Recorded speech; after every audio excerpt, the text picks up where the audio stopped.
जेठ बैसाख के महीनवा पसीनवा से व्याकुल हो।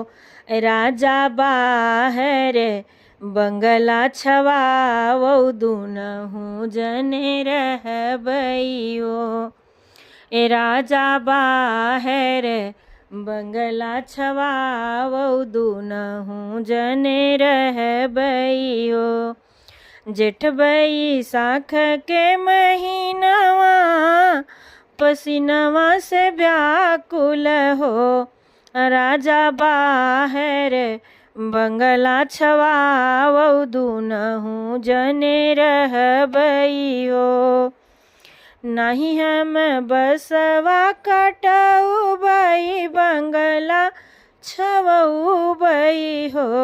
रानी हम तऊ जाबै विदेशवा तू जाऊ अपने नैहर हो।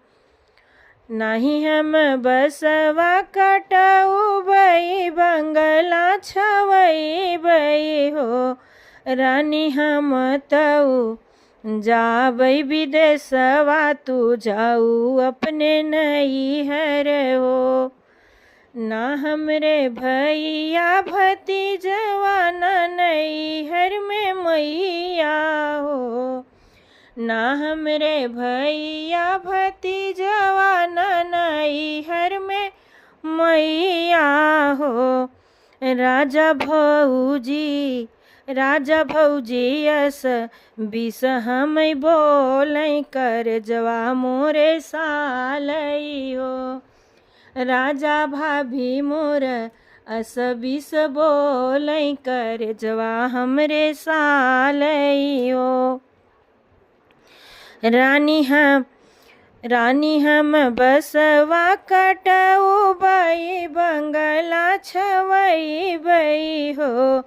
रानी हम नाही जाबै परदेसवा तोहई लैके रहबई हो। रानी हम बसवा कटऊ बई बंगला छवई बई हो। रानी हम नाही जाबै परदेसवा तोहई लैके रहबई हो। रानी हम नाही जाबै विदेशवा तोहई लैके रहबई हो।